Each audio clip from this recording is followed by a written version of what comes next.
Welcome into the studio, everyone. I'm Carly Smith here with Rob Washburn, bringing you 3 things to watch for week 2 of the CAA football season. Now, last week we saw quite a few standout performances, and we can't give everyone shout-outs, but one player who received national recognition was UNH's Dylan Labe. Labe was honored as the FedEx Ground FCS National Special Teams Player of the Week by Stats Perform after totaling a week 1 high 229 yards and 3 touchdowns to contribute to the 11th ranked Wildcats' 51-17 victory at Stonehill. Very well deserved. Now, Rob, obviously week 1 to week 2, we're going to see a lot of adjustments happening, and we're heading into a 13-game slate with 2 conference games on the schedule. So our first thing to watch features a really solid Friday night matchup in the Northeast. Stony Brook travels to number 22 Rhode Island. Both teams looking for their first win of the season. Rob, what are you looking for in this one? Yeah, Carly, Rhode Island and Stony Brook have played several offensive shootouts in recent years, with the winning team scoring at least 27 points in the past 5 matchups.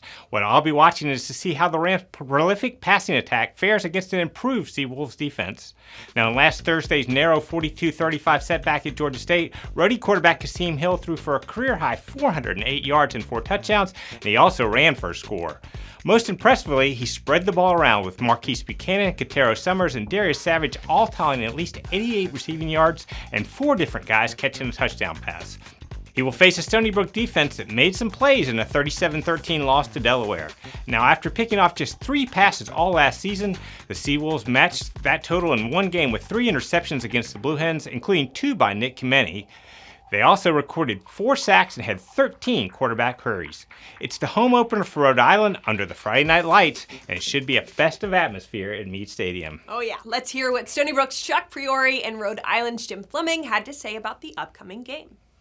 Obviously, having the quarterback, I feel like he's been there forever, and I know Coach Jim is excited about having him. He's really improved from day one till today. I mean, he's an elite quarterback right now, and I think if you have an elite quarterback, you're going to be in every game and have a chance. And he certainly played that way this past Thursday evening. The way you flush it is by bringing a CAA conference opponent into your stadium and understanding that our focus has always been on those games. The win over Georgia State would have been an outstanding feather in the cap, and we really felt like we outplayed them and could have won the football game. Not all on the singular call, just in terms of how we played, we felt like we left some things out there.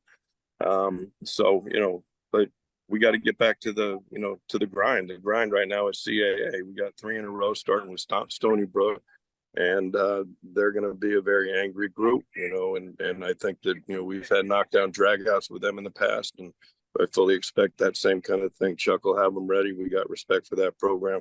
We got to be hitting on all cylinders. As Coach Fleming said, the best way to flush out a loss is to bring in a conference opponent into your stadium and grind it out. Kickoff is at 7 p.m. in Kingston, Rhode Island on Flow Football. Okay, next on the agenda, Towson welcomes Monmouth to Johnny Unitas Stadium for the first conference showdown and home opener of the Pete Shinnick era. Both teams starting the season with fresh faces at quarterback. Monmouth's grad transfer Marcus McCray passed for 249 yards and 2 touchdowns in his Monmouth debut, and Towson's Nathan Kent completed over 50% of his passes last week, his first game as the starter. So a lot of promise on both of the sidelines, Rob. Yeah, definitely encouraging performances by 2 guys who are facing FBS opponents on the road. They both will need to be at their best again if this year's game between the Hawks and the Tigers is anything like last season, when the teams combined for 100 points and 963 yards of offense. Now, in addition to quarterback play, I'll be watching to see if both squads are able to have success running the ball. Now, everyone knows about the talent of Monmouth All-America Jaden Sheridan, who was limited to just 66 yards at FAU last week, but is likely looking for a breakout game after he exploded for 211 yards and 3 touchdowns against Towson a year ago. On the other side, Towson's Devin Matthews and Diego Hunter were both held under 50 yards at Maryland last week. However, in last year's win at Monmouth, Matthews rushed for 112 yards and a touchdown on 15 carries, and Hunter ran for 52 yards, returned a punt for 74 yards, and took a kickoff 92 yards to the house. Now, both of these teams would like to start CAA play with a win and have the firepower to get it done. Let's find out what Towson's Pete Shinnick and Monmouth's Kevin Callahan had to say about the conference showdown.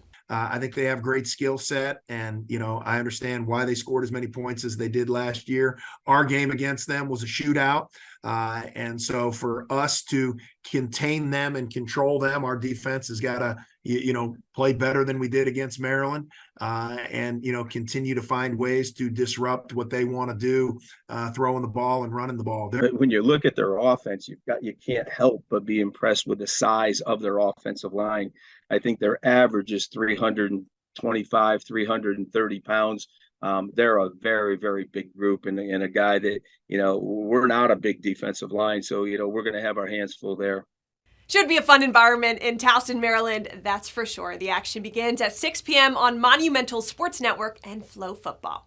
Okay, well, our final thing to watch. Elon takes on their geographic rivals, Gardner-Webb, in a highly anticipated FCS matchup.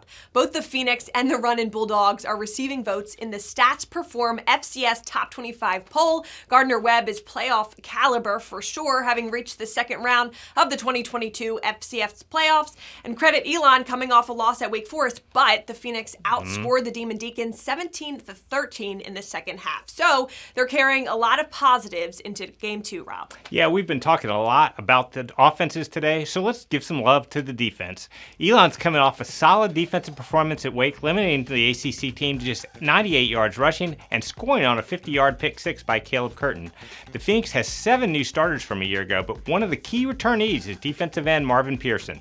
The senior came up big against the Deacons with 7 tackles, 3 tackles for loss and a sack, and had a key role in last year's game against the Bulldogs with 5 stops, a sack, and a forced fumble as Elon pitched a second-half shutout to beat Gardner-Webb 30-24. Now, Pearson won't be the only dynamic defensive end on the field on Saturday. The Bulldogs are led by reigning Big South Defensive Player of the Year Ty French, who had 7 tackles, 3 tackles for loss, and a sack at Appalachian State last Saturday. Let's hear what Elon's Tony Trisciani had to say about the rivalry game. It does help, though. We've seen them before. We know what to expect. We can go back to that film and look at some things that maybe they got us on, or things that we did well and that they're going to prepare to adjust for.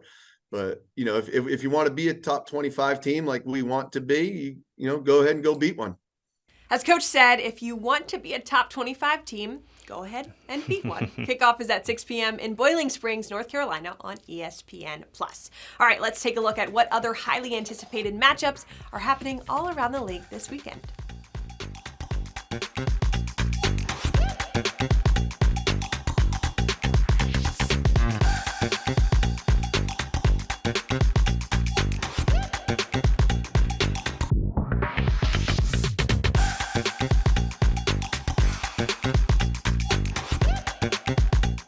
Thanks as always for tuning in to another episode of 3 Things to Watch. Follow along with all things CAA football by visiting CAAfootball.com and CAA Football on social media. Good luck, guys.